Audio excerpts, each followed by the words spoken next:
शब्द शुद्धि।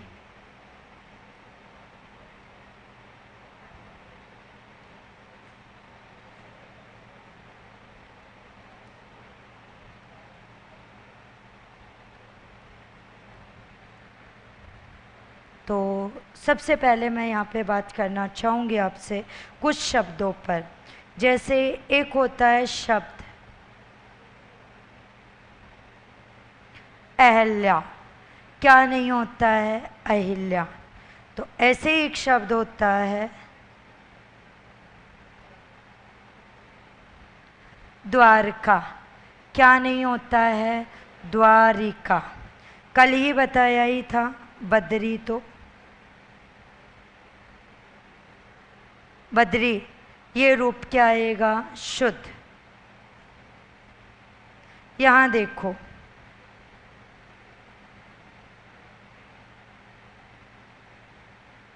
खूब आ रहा है पिछले टाइम से ये शब्द ग्रहित, ईत प्रत्यय, ग्रह मूल शब्द इसमें होता है। गृह नहीं, ग्रह, ग्रह में ईत जुड़ता है, शब्द क्या बनता है? ग्रहित। और ग्रहित आ गया तो खूब शब्द क्लियर, मतलब ग्रहित के आगे सम उपसर्ग लगा लो। तो जैसे ही सम उपसर्ग लगाओगे ग्रहित के आगे, शब्द क्या बन जाएगा? संग्रहित।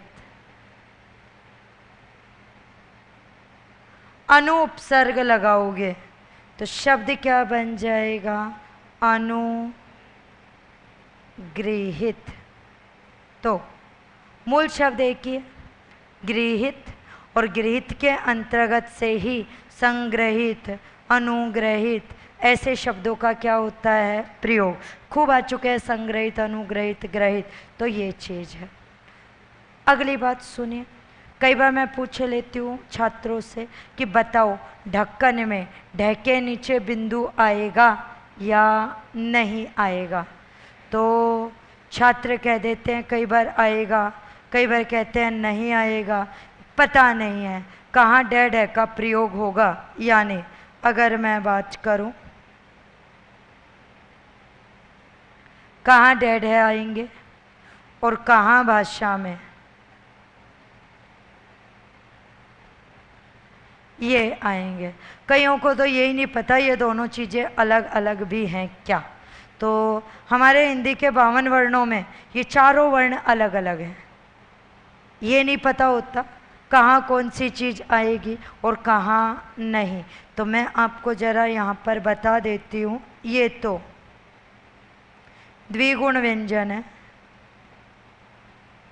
कहीं इन्हें उत्क्षिप्त व्यंजन, ताड़नजात व्यंजन, विभिन्न नामों से जाना जाता है। और ये है वर्गीय व्यंजन। यहाँ से पिछले ग्राम सेवक में एक संधि का क्वेश्चन आया था, इंटेलिजेंट स्टूडेंट्स के हाथ से निकल गया। वो क्या था क्या नहीं था उस पर बात करते हैं। पहले तो ये बात करते हैं इनका प्रयोग कहाँ। तो सबसे पहली बात, इनका प्रयोग कभी भी शब्द के शुरू में नहीं होता। ये शब्द के शुरू में नहीं आते।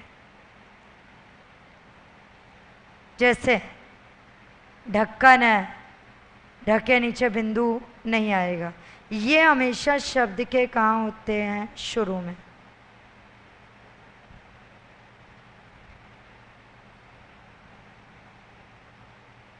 ये शब्द के शुरू में आते हैं। पर ये जो वर्गीय व्यंजन है, डैड है, ये है वर्गीय। मैं यहाँ लिख भी देती हूँ, वर्ग वाला रूप है तो वर्गीय व्यंजन है ये। तो वर्गीय जो डैड है इसका प्रयोग बीच में हो सकता है। इनका प्रयोग कभी भी शुरू में नहीं होगा। ये शुरू में होते हैं लेकिन ये बीच में भी जा सकते हैं वर्गीय। अगर हम लोग बात करें ये बीच में कब जा सकते हैं तो वो मैं आपको बता देती हूँ यहाँ पे। अंग्रेजी शब्दों में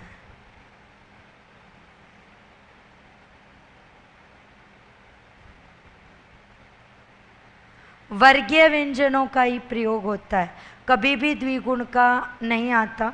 मैंने स्टूडेंट्स को बहुत बार देखा है बोर्ड लिखते हुए और डेक के नीचे बिंदु लगा देते हैं। बोर्ड है, रोड है, रेडियम है, रेडियो अभी मैंने लिखा ही था आपके लिए, ये अंग्रेजी के हैं, बीच में आ रहा है डे, कहीं पर भी बिंदु नहीं आएगा। दूसरी बात,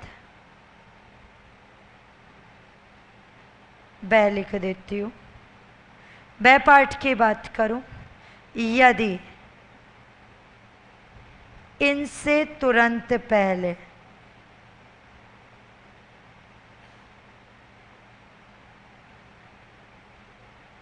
उपसर्ग आए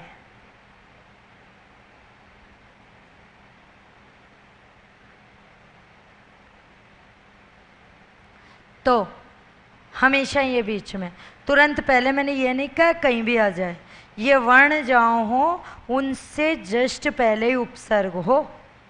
जैसे निडर, ये देखो डर से पहले नहीं आ गया, ये नहीं कि ड कहीं आ रहा और उपसर्ग कहीं आ रहा है, तुरंत पहले उपसर्ग।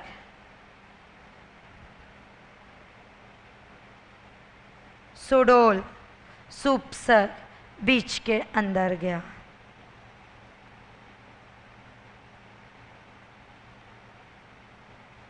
द्वित्व वर्णों में, द्वित्व वर्णों में भी इनका प्रयोग होता है। आखिर द्वित्व वर्ण कहते किसे हैं? जब एक शब्द में एक वर्ण एक साथ कितनी बार आएगा? 2 बार लगातार।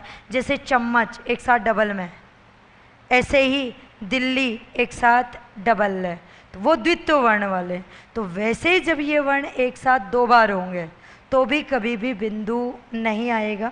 जैसे दुनिया भर के शब्द हैं, अड्डा, खड्डा, गुड्डा, गुड्डी, कबड्डी, यहीं पर आएंगे। और भी आपके शब्द आ जाते हैं यहाँ पर इसके अंदर, तो कबड्डी है, अड्डा है, खड्डा है, गुड्डा है, गुड्डी है, कहीं पर भी नीचे क्या नहीं आएगा? बिंदु। सारे ऐसे लिखे जाएंगे। और चौथी और अंतिम परिस्थिति, यदि इनसे पहले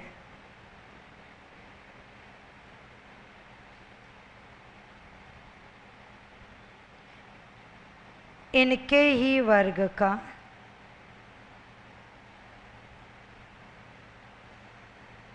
पंचम वर्ण यानी अनुनासिक पंचम वर्ण आए। जैसे अगर बात करें अंडा, वो अलग बात है, आप अणई लगाते हैं बीच में, जबकि मैं बता चुकी हूँ श्याम सुंदर दासन है 5वें वर्ण को अनुस्वार में बदल दिया है। झंडा वगैरह देखते हैं बच्चे अणे लगा रहे होते हैं, अनुस्वार लगेगा, अंडा, झंडा, भिंडी, बटिंडा, जबकि भिंडी में बहुतों को मैं नीचे बिंदु लगाते देखती हूँ। तो अंडा, टिंडा, झंडा, भिंडी, बटिंडा सब यहीं पर आ जाएंगे। एक आध नहीं, दुनिया भर के शब्द हैं। तो ये कब कब बिंदु वाले आएंगे, कब नहीं आएंगे, वो आपको ध्यान रखना है। जैसे शब्द होता है मेंढक,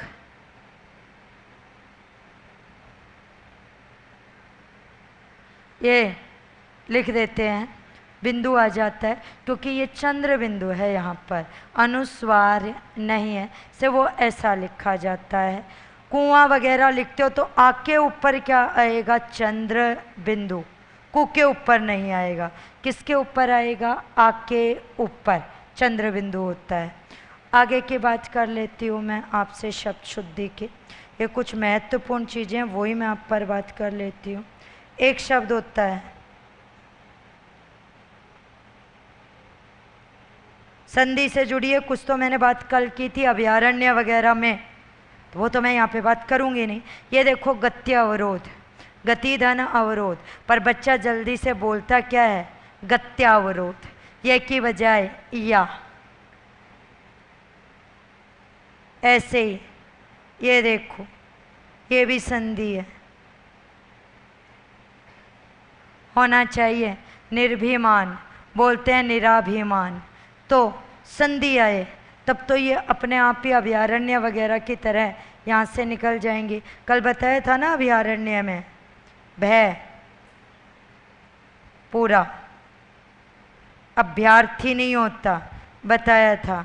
क्या होता है? अभ्यर्थी। सदुपदेश होता है, तदुपरांत होता है पुनरावलोकन, ये सब पुनर्निर्माण वगैरह, ये हमने संधि में अपने क्या किया है बात। तो वहाँ पर भी आए हैं कुछ, कुछ यहाँ पर आ रहे हैं इसमें। और बात करें, ये समझ में नहीं आता आपको क्या लिखें कैसे, जरा देखिए। दो गुरु लिख दिए। ये जब मैं पूछती हूँ, ये मैंने लिखा इसलिए, लिखने को तो मैं सीधा ही शब्द शुद्धि रूप लिख देती, लेकिन उससे आपका कॉन्सेप्ट पहले क्लियर नहीं होता, इसलिए मैंने ये दो लिखे हैं कि अगर आपसे पूछ लेना इन दो गुरुओं में भी शुद्ध कौन सा, तो आप यही मात खा जाते गुरु कौन सा लिखें।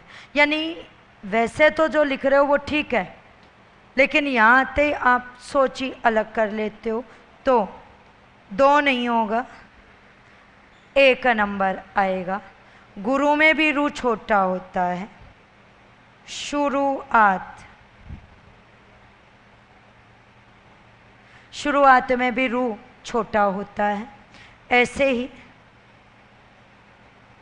रुपया, लगभग 90% शब्दों में रू की मात्रा छोटी होती है। आ चुका है रुद्र, आप लगभग मोड़ कर लिखते हैं, तो रुद्र हो, शुरुआत हो, शुरू में रू बड़ा होता है, शुरुआत में रू छोटा होता है। वात नहीं होता, आत होता है। मैंने शुरू यहाँ भी लिखा था, बार बार लिखती जा रही हूँ, वो अलग बात है आप ध्यान दे रहे हैं या नहीं दे रहे।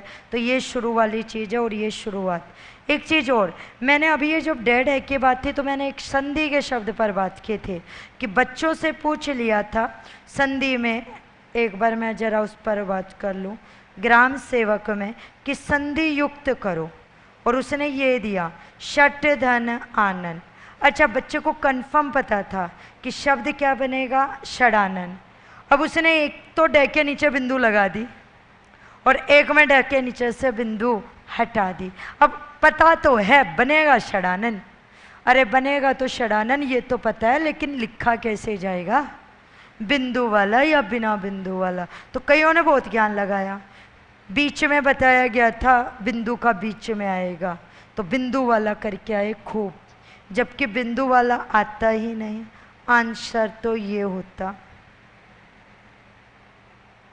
जबकि हर किसी की कॉपी में ये शब्द लिखा हुआ था, जो उसे कोई भी शिक्षक पढ़ाए, पर उसने भी बहुत सोच समझ करके पूछा, एक में बिंदु लगा दिया और एक में से बिंदु हटा दिया।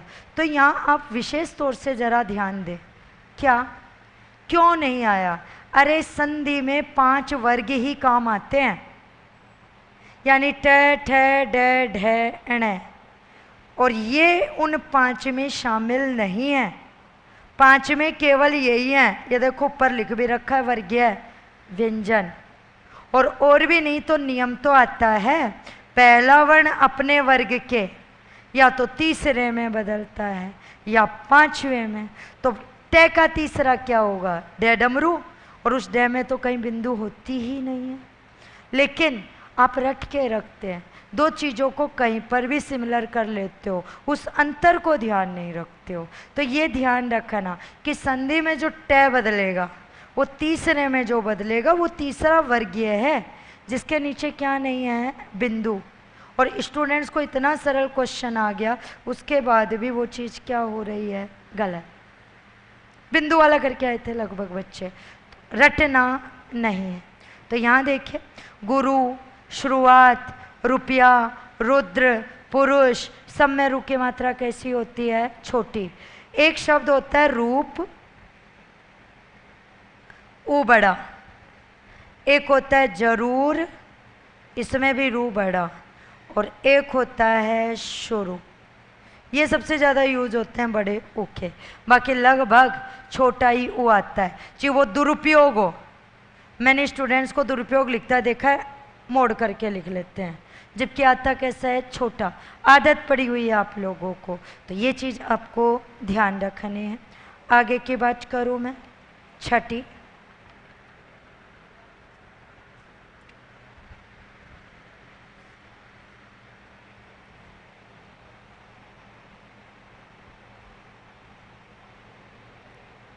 ये देखो, श्रीमती स्त्रीलिंग शब्द लगभग बड़ी मात्राओं के होते हैं।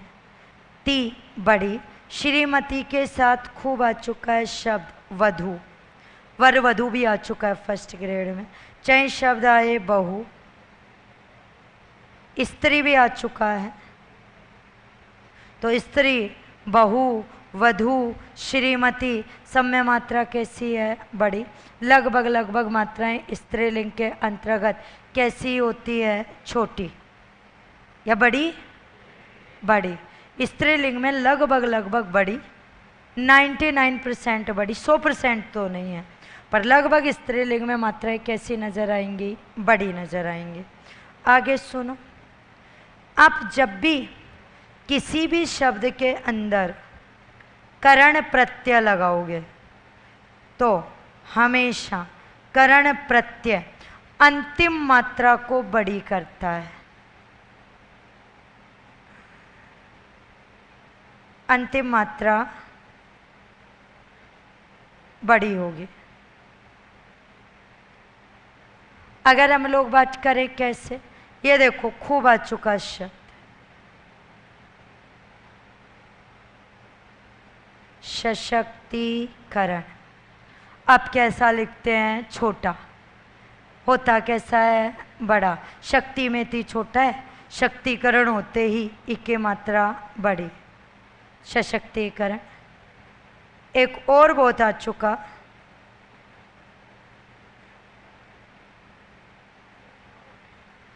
केंद्रीकरण।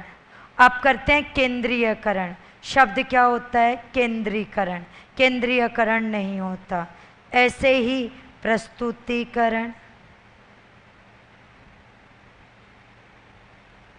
तो करण प्रत्यय जब भी लगेगा सदैव अंतिम मात्रा कैसी करेगा? बड़ी। उसके मूलभूत शब्द ये हैं। बाकी जैसे नवीनीकरण वगैरह कोई भी आ गया, मात्रा क्या करेगा? बड़ी।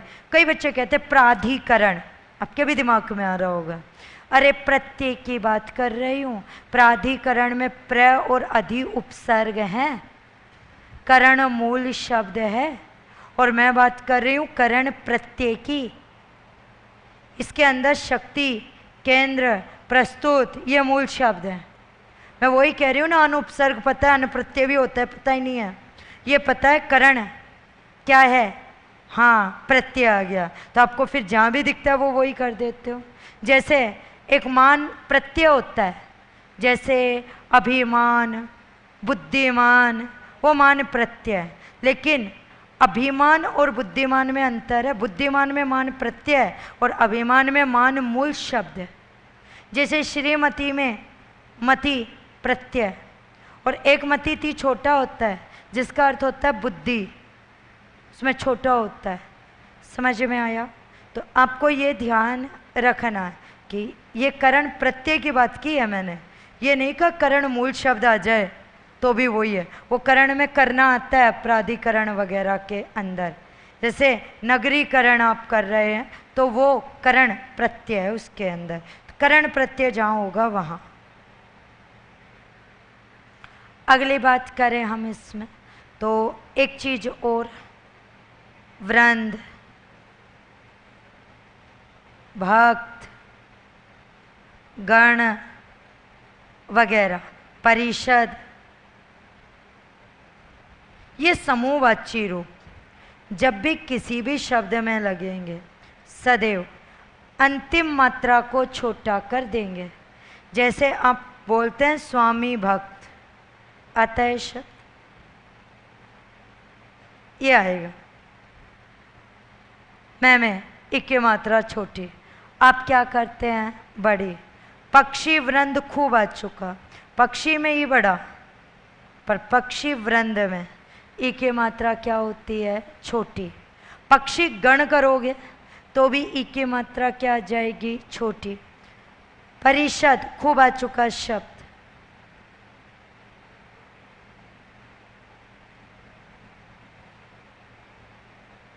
और आपसे लिखवाएंगे आप मंत्री परिषद में ई की मात्रा क्या कर देते हैं? बड़ी। तो ये जो भी समूह वाले शब्द जुड़ेंगे अंतिम मात्रा को क्या करेंगे, छोटा। इसके बाद जैसे एक होता है बुध बुधा, नहीं पता बुध बुध में दोनों आधे आते हैं, एक ही आता है या कोई सा भी नहीं आता, नहीं पता। बुध बुध में पहला, बुध बुधा है तो भी पहला।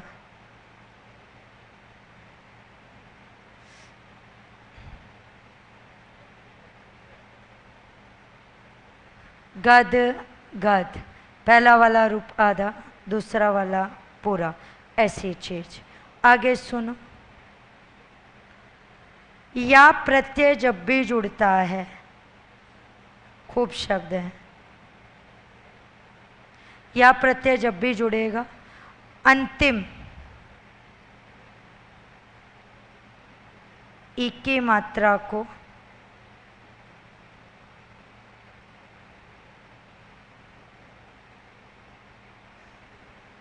छोटी ई में परिवर्तित कर देगा।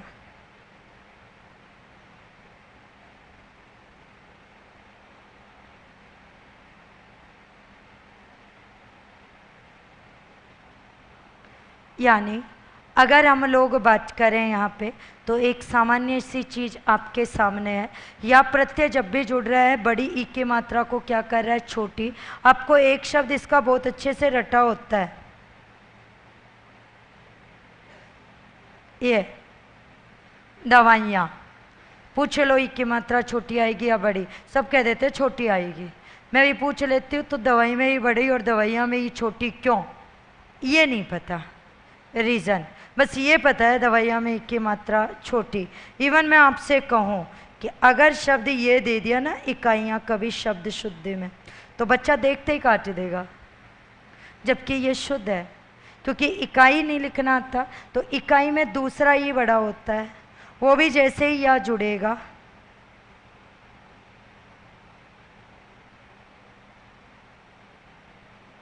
तो बहुवचन बनाएगा। बहुवचन बदलते के साथ ये बड़ा ई किस में हो जाएगा, छोटे में। दुनिया भर के शब्द हैं, अच्छाइयाँ आप ई बड़ी करते हैं, लड़ाइयाँ,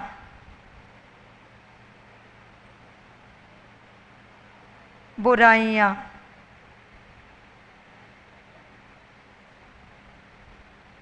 परछाइयाँ,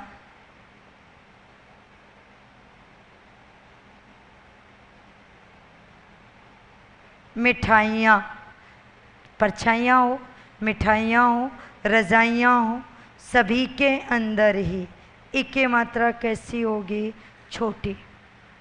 मिठाई में ये बड़ी, जैसे मिठाइयाँ करोगे ई की मात्रा कैसी हो जाएगी, छोटी। तो जैसे जैसे आप ये पढ़ते जाओगे वैसे वैसे वो चीज़ क्या होती जाएगी, क्लियर।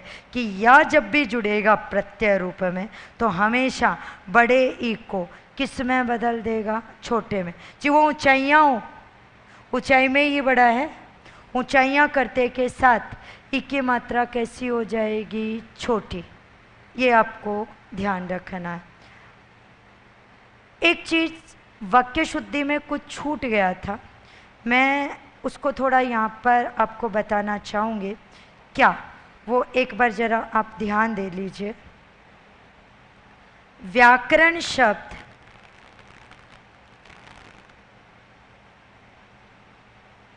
तथा पुस्तकों के नाम, पुस्तक नहीं है, पुस्तकों के नाम है, सदैव पुल्लिंग होते हैं। यानी वाक्य में क्या बनेंगे, वो पुल्लिंग। ये बहुत बार आता है वाक्य शुद्धि में।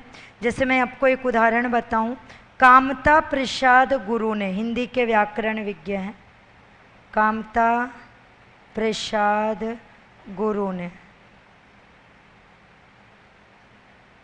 व्याकरण लिखा, वो अलग बात है। आप लिखा की बजाय लिखी करते हैं, तो यहाँ ध्यान रखना, व्याकरण पढ़ा जाता है, लिखा जाता है। व्याकरण शब्द सदैव किस में यूज होगा? पुल्लिंग में। और पुस्तक, पुस्तक शब्द स्त्रीलिंग है, पर मैंने कहा पुस्तकों के नाम, जैसे वाल्मीकि। वाल्मीकि कल मैंने बताया था शब्द शुद्धि में। शब्द शुद्धि मतलब प्रत्यय। वाल्मीकि मूलधर शब्द और ई क्या था? प्रत्यय, और तब शब्द बना था वाल्मीकि। वाल्मीकि ने रामायण लिखा। आप क्या करते हैं? लिखी। जैसे महाभारत लिखा, गीता भी लिखा। कई पूछ रहे हैं गीता आ गया तो भी पुल्लिंग नाम आ गया। अगर पुस्तक का नाम है तो पुल्लिंग ही होगा। हाँ, अगर आपने कहा वाल्मीकि ने रामायण नामक पुस्तक लिखी, तो आपने वहाँ पुस्तक का यूज कर लिया, तो आप क्या लगाओगे आगे? लिखी। पर पुस्तक यूज नहीं कर रहे हो, सिर्फ पुस्तक का क्या लिख रहे हो? नाम। तो वो 100% क्या होगा? पुल्लिंग। फिर होगा वाल्मीकि ने रामायण लिखा। जैसे वाक्य शुद्धि में आया, सोहन के घर में महाभारत छिड़ गई। छिड़ गई नहीं, छिड़ गया। महाभारत छिड़ गया। तो ये पुस्तकों के नाम और व्याकरण शब्द सदैव क्या होते हैं? पुल्लिंग। बाकी मैंने आपको कहा था ये वचन से जुड़ी हुई अशुद्धि है इसके अंदर। बाकी मैंने आपको बता ही दिया था कि या तो प्रत्यय, तो प्रत्यय में यह वगैरह से जुड़ी हुई अशुद्धियाँ आपको पहले ही पता चल चुकी है। पुनरावलोकन, सदुपदेश वगैरह। कुछ और बची थी जो मैंने मुख्य रूप से आपको यहाँ पर क्या कर दी है? बता दी है। एक चीज़ और सुन लो, शब्द आ गया अंतर्राष्ट्रीय। फर्स्ट यही प्रायोरिटी होनी चाहिए आपकी, दो राष्ट्रों के मध्य। अंतर्राज्य में भी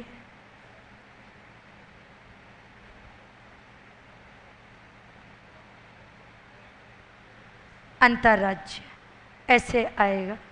अगर प्रत्यय लगाओगे तो जी है, यानी उसके अंतर्गत यह, उसमें मैंने अंतर्राज्य लिखा है। पर अंतर्देशीय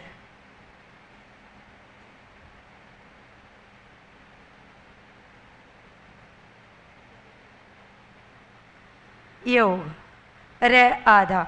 अंतर्देशीय में कन्फर्म रे आधा है, देश के अंदर का ही पत्र होता है वो। अंतर्राष्ट्रीय में रे पूरा ही चुनना है, खूब आ चुका है पहले। और अंतर्राज्य के अंदर भी क्या ही चुन रहे हैं? रे पूरा। दो राज्यों के मध्य, जैसे आप जल विवाद वगैरह पढ़ रहे हैं तो उसके अंतर राज्य शब्द का क्या करेंगे आप? प्रयोग। कवियत्री, रचयिता वगैरह मैं आपको शब्द शुद्धि में पहले ही बता चुकी हूँ। ठीक है, तो धीरे धीरे करते करते काफ़ी कुछ हमारे शब्द शुद्धि क्या हो चुकी है? क्लियर। कुछ वहाँ नहीं थी वो मैंने यहाँ पे बता दी आपको। अब आगे की बात करते हैं।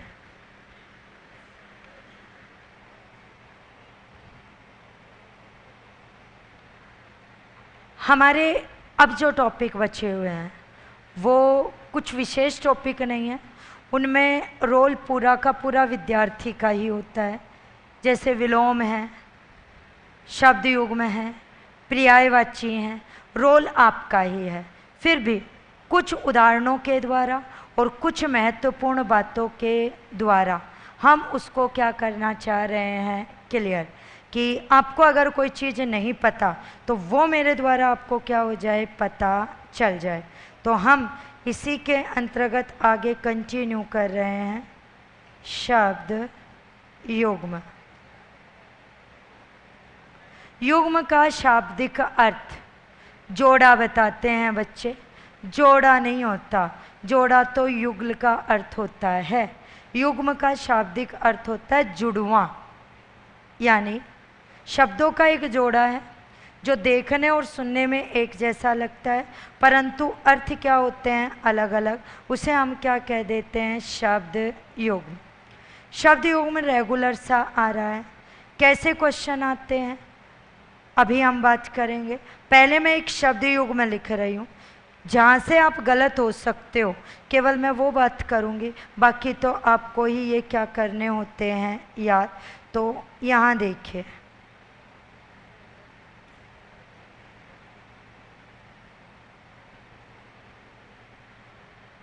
ये तरणी और तरणी खूब आ चुका है। अर्थ की बात,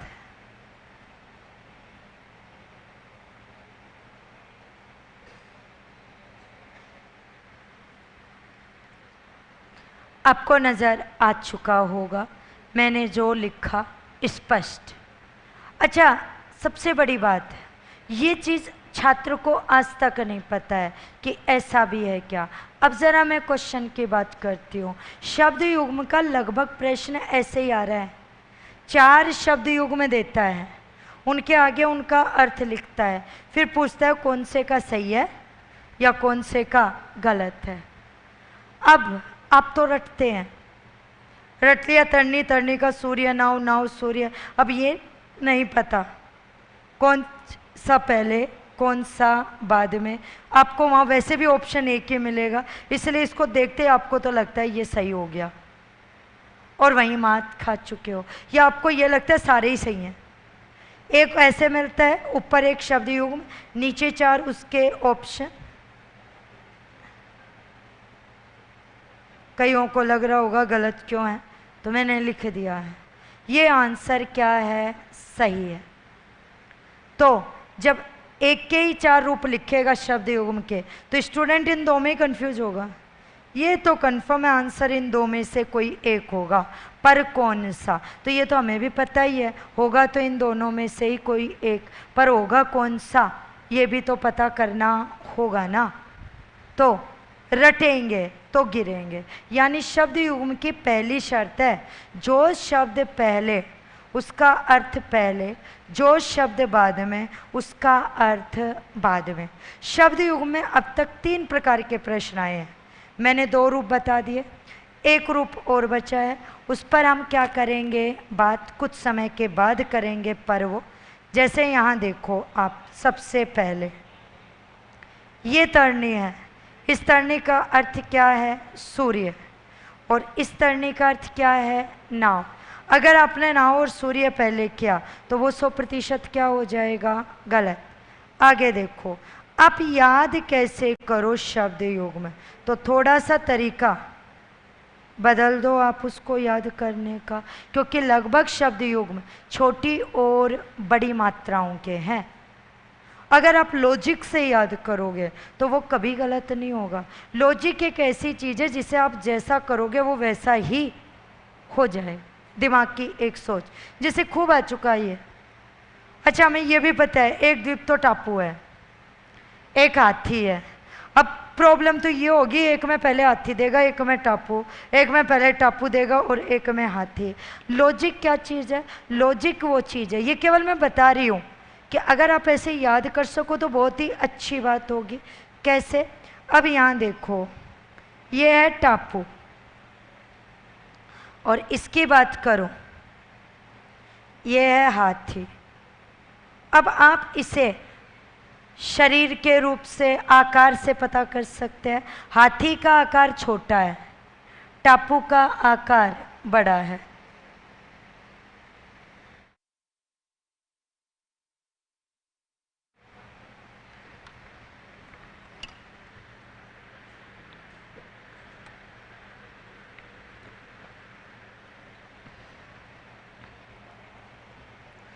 हाथी का आकार छोटा और टापू का आकार बड़ा, तो जिसका आकार बड़ा है उसमें मात्रा बड़ी है और जिसका आकार छोटा है उसकी मात्रा क्या है, बड़ी। अच्छा, ऐसे लॉजिक से पढ़ोगे टाइम तो उतना ही लगना है, और जिस एक रूप में आपको समझना है उस एक ही रूप में वो चीज़ क्या भी हो जाएगी, फिर हमेशा के लिए स्थायित्व भी प्राप्त कर लेगी। बस थोड़ा सा तरीका बदलना है, पर हमेशा के परेशानी से बच जाओगे। जितना याद होगा वो तो क्लियर होगा, जैसे खूब आ चुका।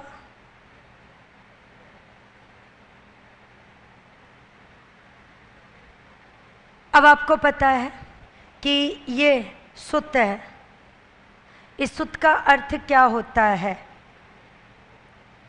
पुत्र। ये सूत है, उच्चारण नहीं आएगा तो वैसे ही गड़बड़ है। इसका एक अर्थ तो होता है धागा, एक अर्थ होता है सारथी, अनेकार्थी शब्द है। अब आप सुना भी होगा, सूत पुत्र करण, सारथी ने पाला था।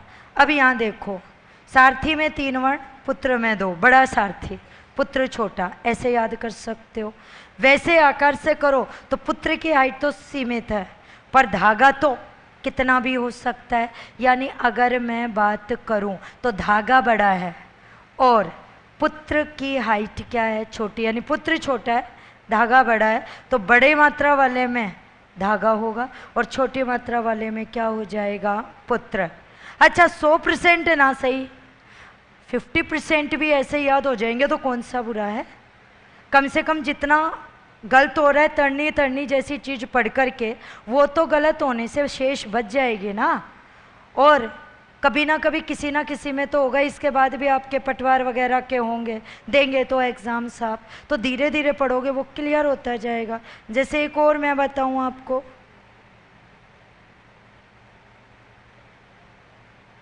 एक क्लियर है तो दूसरा अपने आप क्या हो जाएगा, क्लियर। 2 पढ़ते हो, ये परीक्षा आप सबको पता है, जांच या परख है तो क्लियर हो जाएगा। तो पहले वाला कीचड़ है, तो अब आप क्या कह सकते हो, कीचड़ छोटा है, दाग लगाता है, परीक्षाएं बड़ी होती हैं, हमेशा ऊपर की ओर ले जाती हैं, तो परीक्षा बड़ी है यानी मात्रा क्या आ जाएगी उसमें, बड़ी। ऐसे याद कर लो, ये आया ही था अगर याद हो तो आपको। इस अक्षी का अर्थ आंखों वाली था और इसका अर्थ सिर्फ आंख ही था। अब सिंपल बात, आंख तो छोटी है आकार में, और आंख जिसकी भी होगी आंखों वाली, वो तो आंख से तो आकार में क्या ही होगी, बड़ी। तो आंखों वाली बड़ी है, आंख क्या है, छोटी है, तो आप उसको क्या रख सकते हैं, याद। और भी अगर मैं बात करूं यहाँ से, दिन और दिन खूब आ चुका है, ये तो आप सबको ही पता है। दिन यानी दिवस, दिन यानी गरीबी, गरीबी बड़ी होती है, लंबे समय तक होती है, दिवस तो सीमित होता है 24 घंटे का, तो दिवस छोटा है, गरीबी बड़ी है, मात्रा बड़ी हो गई।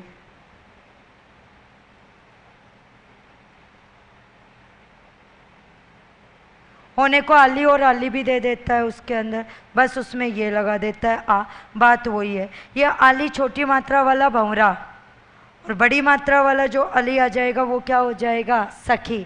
तो वही चीज़ है, भंवरा आकार में छोटा, सखी का आकार क्या होगा, बड़ा, तो बड़ी मात्रा वाली वो हो जाएगी और छोटी मात्रा वाली ये अली वाला रूप रह जाएगा, यानी भंवरे वाला रूप। ऐसे ही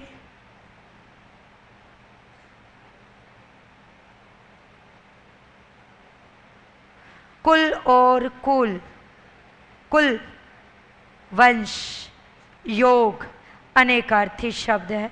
और कुल, कुल यानी होता है किनारा, किनारा में 3, बड़ा, वंश और योग में 2 वर्ण, बड़ा किनारा, मात्रा उसकी क्या हो गई है, बड़ी। तो सिर्फ एक लॉजिक, तो इतने आ रहे हैं, कहीं ना कहीं से कोई ना कोई क्या हो जाएगा, क्लियर। एक आपको ये नहीं पता होता, आने को तो आ चुका है, और ये और है, ये होता है तरफ, कई कहते हैं की तरफ आएगा, की लगाने की जरूरत ही नहीं है, ये और जहाँ होगा की ऑलरेडी लगेगा। राम बाजार की ओर गया, गीता सीता की ओर बोल रही थी, तो ऑलरेडी की लगा मिलेगा। ये और है योजक शब्द, योजक अव्यय, 2 शब्दों को या 2 वाक्यों को जोड़ने का काम करता है। राम और श्याम, राम बाजार गया और सब्जी लेकर आया, यह नहीं पता होता कौन सी की कहाँ। तो वैसे तो 95% बड़ी की आती है, जो संबंध कारक का क्या होता है, विभक्ति चिन्ह।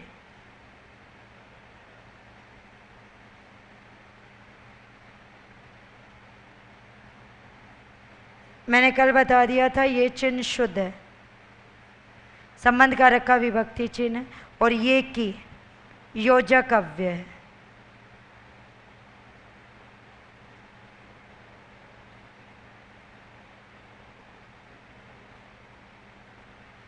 ये वाक्यों को जोड़ता है। जैसे मैं चाहती हूँ कि तुम डॉक्टर बनो, तो की छोटा आएगा, जोड़ नहीं रहा है, मतलब दो शब्दों को नहीं जोड़ रहा है बल्कि वाक्यों को जोड़ने का काम कर रहा है। तो योजक अव्यय शब्द है, संबंध नहीं बता रहा। तो ये कहाँ कहाँ आएंगे वो भी मैंने आपको बता दिया। तो मैंने आपको बताया आपको कैसे याद करना है, लॉजिक से। शब्द तो और भी दुनिया भर के हैं, पर वो आप ही का लॉजिक आपके क्या आएगा, काम। मैंने कहा 3 प्रकार के प्रश्न आते हैं, मैंने 2 पर बात कर ली। एक 4 अलग अलग शब्द, लगभग वही मिलेगा, उनके आगे अर्थ, फिर सही और गलत। एक ऐसे तरनी और तरनी वाला। एक क्वेश्चन पटवार में ही पूछा गया है सिर्फ, उसके बाद कभी पूछा नहीं गया है वो रूप। और जिस साल वो पटवार हुआ उसमें 3 क्वेश्चन थे ये शब्द युग्म के, 2 का रूप एक जैसा था। जरा मैं आपको बात कर लेती हूँ।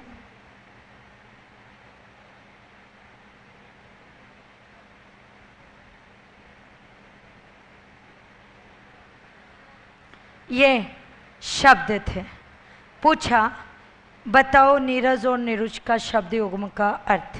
4 इनके ऑप्शन।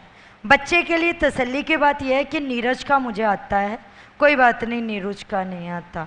लेकिन जब 4 ऑप्शन से देखे तो अरमानों पर पानी फिर गया। आखिर ऐसा क्या था? नीरुज के तो चारों अलग अलग थे, लेकिन वो तो आता ही नहीं था, इसलिए कोई मतलब ही नहीं था। नीरज पर ही थोड़ी उम्मीद थी। जरा ऑप्शन तो सुनिए, आप क्या क्या दे दिया उसने ऐसा। जलज, सरोज, कमल, अंबुज, ये 4 ऑप्शन। अब बच्चा कह रहा है चारों ही तो सही है, चारों ही तो सेम आ गए, ये तो बोनस हो जाएगा, ये तो गलत आ गया। जी, इससे सरल कभी शब्द युग्म नहीं हो सकता है बच्चे के लिए। कमाल की बात ये थी कि उसमें अंबुज वगैरह आया हुआ था। कितनी बार शब्द युग्म में आ चुका अंबुज और अंबुद। अच्छा, फिर मैंने उनसे पूछ लिया बच्चों से, बताना अंबुज किसका पर्यायवाची है? किसका पर्यायवाची है अंबुज? कमल का। सरोज किसका पर्यायवाची है? कमल का। अच्छा, पंकज किसका पर्यायवाची है? कमल का। कमल किसका पर्यायवाची है? कमल तो कमल है। यानी अब परिभाषा पढ़ते हैं कि शब्दों का एक जोड़ा जो देखने और सुनने में एक जैसा यानी जुड़वा जैसा लगता है, परंतु उनके अर्थ अलग अलग। अर्थ जानते हो ना, अर्थ मतलब एक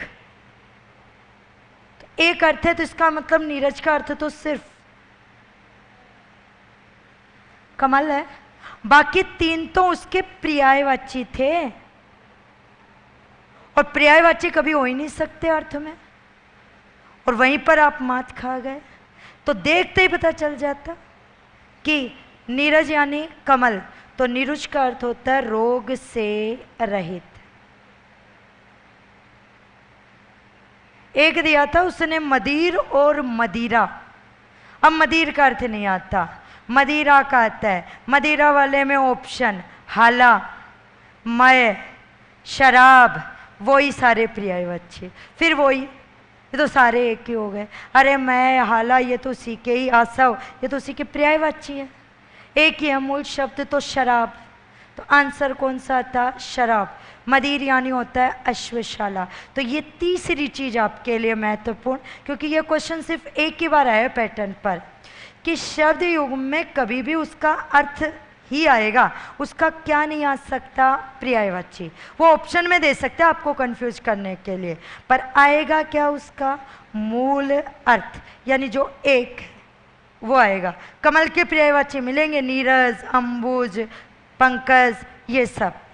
ना कि कभी पढ़ोगे नीरज का पर्यायवाची कमल, नहीं पढ़ोगे आप। समझ में आई बात? तो ये तीसरी बात है कि हमेशा शब्द युग्म में मूल क्या आना चाहिए? अर्थ। तो ये 3 चीजें थी जो आपसे गलत होती। एक तो ये आप आंखें बंद करके पढ़ते हैं। थर्ड, ऐसा हो सकता है कि एक के ही 3 तो पर्यायवाची दे दे, 1 मूल अर्थ, और आपको लगे चारों एक है, चारों एक नहीं, मूल एक है, वही होगा। और तीसरी चीज, शब्द युग में याद करने का तरीका बदल दोगे तो आपकी राह बहुत ही आसान हो जाएगी। हमारी तो चीज इतनी होती है समझाने की, बाकी काम होता है आप लोगों का। इसके बाद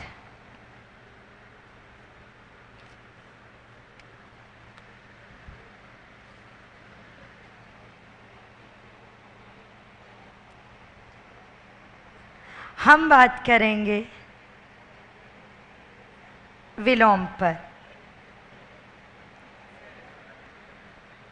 इसमें थोड़ी समझने की बात ज़्यादा है। वैसे तो आप कहते हैं विलोम का क्या पढ़ना है, 4 ऑप्शन आएंगे, एक लगा ही देंगे, लेकिन जब वो आता है तब 2 पे तलवार खड़ी हो जाती है, हे भगवान ये उत्तर करें या ये उत्तर करें, तब गड़बड़ होती है। सबसे पहली बात, विलोम को हम एक और भी नाम से जानते हैं, विपरीतार्थी नहीं, विप्रय। वहाँ आ जाता है इस शब्द का विप्रय बताओ। अब विप्रय का मीनिंग नहीं पता होता बच्चे को, तो विप्रय विलोम को ही बोलते हैं। सबसे बड़ी बात कि विलोम है क्या, तो दिए हुए शब्द का बिल्कुल क्या आएगा, उल्टा अर्थ, उसे हम क्या कहेंगे, विलोम। मैं सीधा टू द पॉइंट बात करती हूँ। विलोम में जो जो चीज़ें आपको नहीं आती, जहाँ जहाँ से गड़बड़ होती है, हम उस पर बात कर लेते हैं। तो देखिए, एक क्वेश्चन आता है आपके बहुत बार कि लघु का विलोम बताओ। ऑप्शन दे देता है वो इसके अंदर, क्या, गोरु, दीर्घ, बड़ा,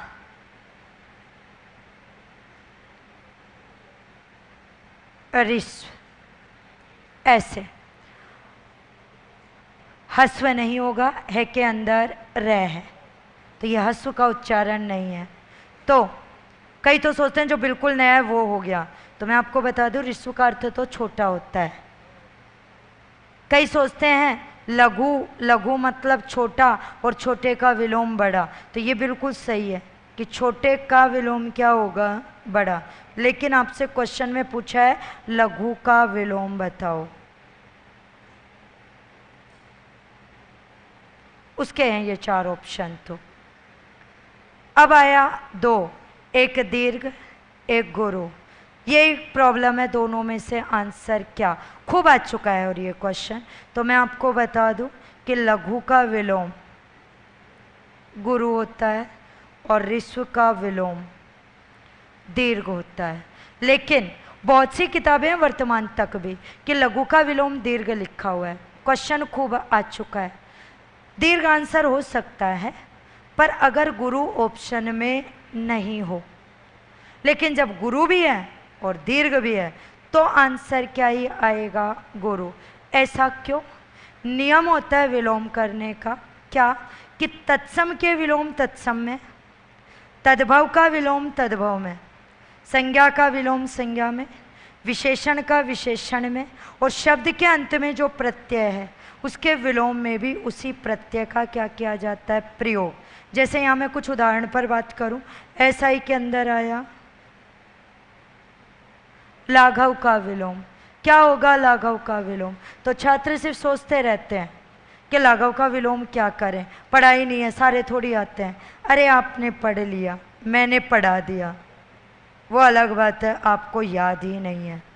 लाघव का विलोम गौरव है, बिना रटे याद हो सकता था। ऐसा क्यों, क्योंकि लाघव में मूल शब्द है लघु और लघु में प्रत्यय है ए, तो बना है लाघव। अब लघु का विलोम क्या होता है, गुरु, और गुरु में भी समान प्रत्यय जुड़ेगा, तो गुरु में ए जुड़ते ही क्या हो गया, गौरव। तो पढ़ोगे दिमाग लगा के तो प्रत्यय भी क्लियर है और विलोम भी क्लियर है, और बिना याद किया हुआ विलोम है, याद की भी जरूरत नहीं है आपको। जैसे लघिमा गरिमा, कहीं होगा जब नहीं होता लघिमा का गरिमा कैसे, अरे लघु में ईमा जुड़ा तो गुरु में ईमा, तो क्या बन गया, लघिमा का गरिमा। लघिष्ठ का गरिष्ठ, लघुता का गुरुता, सेम प्रत्यय। वही लघु और गुरु से ही बन रहे हैं। प्रत्यय एजिट जुड़ेगा। स्वतंत्र का विलोम परतंत्र, तो स्वतंत्रता का विलोम क्या आएगा? परतंत्रता।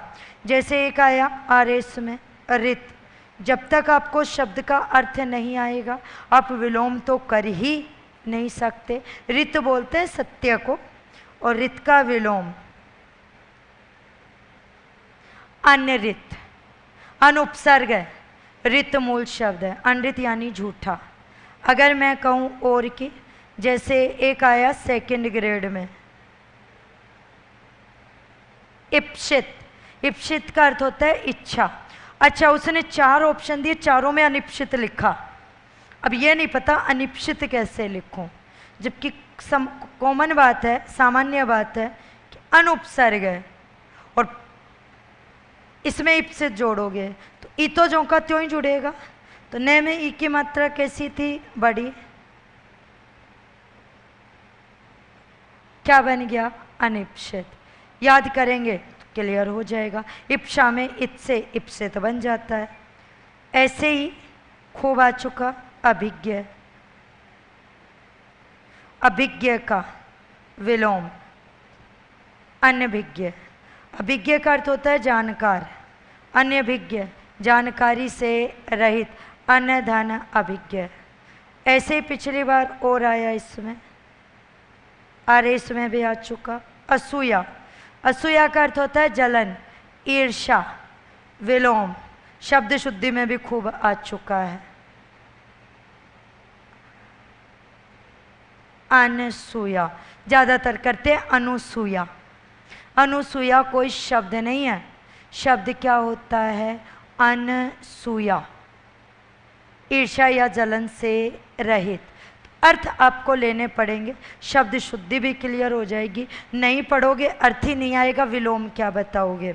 सेकंड ग्रेड में आया, ये पहले में आया हुआ है, निरुजता का विलोम बताओ, ये उन्होंने पूछा। प्रॉब्लम ये कह रहे हैं निरुजता का अर्थ ही नहीं आता। उसके बाद ये 2 बार आ चुका शब्द युग में और पिछली बार सेकंड ग्रेड में वापस से विलोम में। ये देखो ता 3 में था तातो, पर स्वास्थ्यता वगैरह था जो शब्द ही नहीं होता, तो ऑप्शन में आंसर था रुग्णता। रुग्ण का अर्थ जानते हो बीमार, तो निरोग का अर्थ जानते हो। अच्छा, इस बार जब सेकंड ग्रेड में आया तो रुग्णता नहीं था आंसर में, तब आंसर था सरुजता, फिर ये था आंसर। यानी अब आपको एक बात और पता चली कि एक शब्द के कितने विलोम हो सकते हैं? 2। कई बार बच्चा पूछता है यथार्थ का विलोम। अब यथार्थ का आदर्श भी हो सकता है और यथार्थ का कल्पना भी हो सकता है। अब डिपेंड इस पर है उसने ऑप्शन में क्या रखा और आपने अपनी किताब में क्या पढ़ा। एक यथार्थवाद पढ़ते हो उसमें तो हो जाता है आदर्शवाद, और एक यथार्थ वास्तविक तो वो काल्पनिक वाला रूप, तो यानी कल्पना में। तो एक के ही 2। जैसे धरती का विलोम आकाश, कई जने बोलते हैं अंबर, अंबर तो अवनी का होता है। तत्सम तद्भव वाली बात ध्यान रखनी होगी आपको।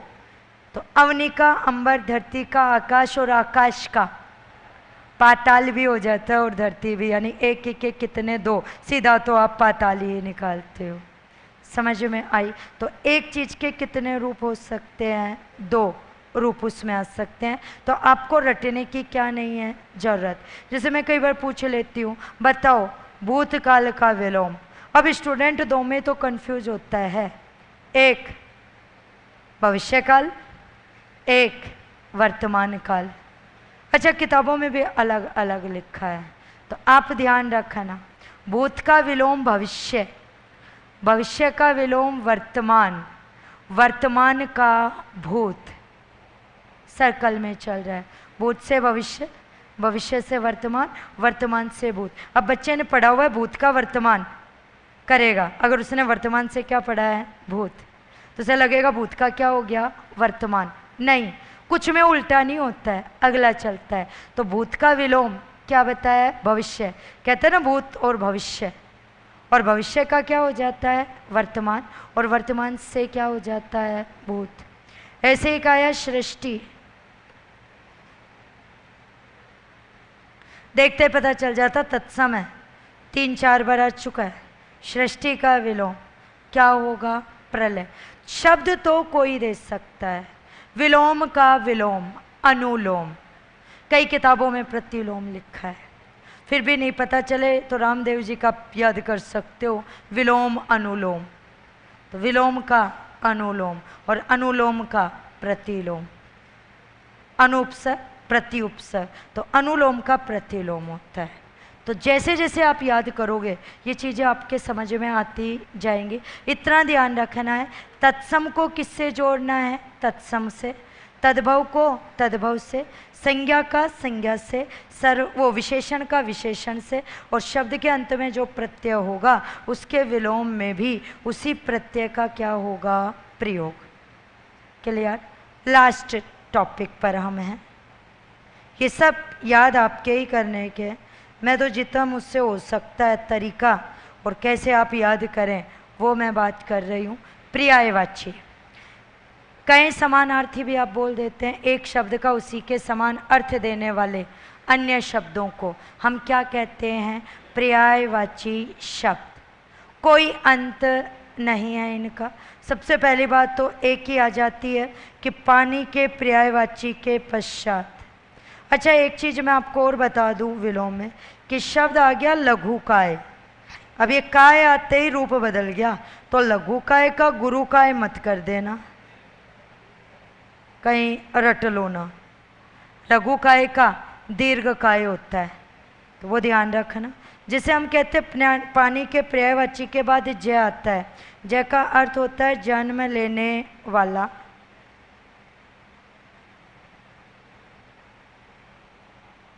तो पर्यायवाची किसका हो जाता है? कमल का। जैसे जलज, वारिज, पयोज, अम्बुज, ऐसे। तो आपको ये भी क्लियर हो गया होगा कि वारी, पय, अम्ब, ये सब अम्बु वगैरह, अप वगैरह किसके पर्यायवाची हैं? पानी के। और इसके आगे जय लगाओगे तो पर्यायवाची किसका हो जाएगा? कमल का। ऐसे पानी के पर्यायवाची के बाद आता है दय। दय का अर्थ होता है देने वाला। पानी कौन है? देता है बादल। तो पर्यायवाची बादल का, ये बादल बना देगा। जलद, वारिद, पयोद, नीरद, अब्द, ये सब पर्यायवाची किसके हो गए? आपके बादल के। ऐसे पानी के पर्यायवाची के बाद आता है धी। धी का अर्थ धारण करने वाला। पानी धारण या एकत्र किस में होगा? समुद्र नहीं होता, समुद्र होता है, ध्यान रखना। तो पानी एकत्र होता है समुद्र में, तो पर्यायवाची किसका हो जाएगा? समुद्र का पर्यायवाची ये हो जाएगा। जैसे जलधि, वारिधि, पयोधि, अवधि, अम्बुधि, सब किसके पर्यायवाची हो गए? पानी के। दूसरी बात, याद किस किस के पर्यायवाची करें? इनका कोई लास्ट तक क्राइटेरिया नहीं है, कुछ भी दे सकता है। फिर भी बात करूं किसके इम्पोर्टेंट हो सकते हैं, तो सारे देवी देवताओं के इम्पोर्टेंट। ब्रह्मा, इंद्र, विष्णु, दुर्गा, खूब पूछ लेता है इनके बारे में, कार्तिकेय वगैरह, गणेश वगैरह, लक्ष्मी वगैरह। तो आपको सारे देवी देवताओं के क्लियर रखने ही चाहिए। इसके अलावा नदी है, गंगा है, यमुना है, सूर्य है, चंद्रमा है, दिन है, रात है, सर्प आ जाता है या सांप आ जाता है, जंगल आ जाता है, फूल आ जाता है उसमें, कमल है, बादल है, समुद्र है, पर्वत है, सारे के सारे इम्पोर्टेंट है उसके अंदर। अगर इम्पोर्टेंट को ध्यान रखोगे, या कहें तो सीमित पढ़ लो, टाइम कम है, माध्यमिक शिक्षा बोर्ड की पुस्तक में थोड़े ही दिए हुए हैं और इम्पोर्टेंट है।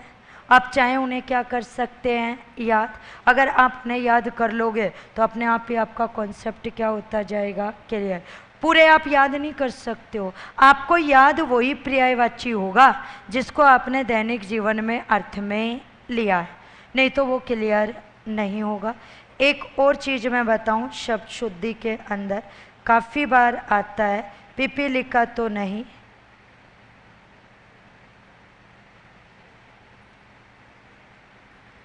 जिजीविषा ऐसा लिखा जाएगा। एक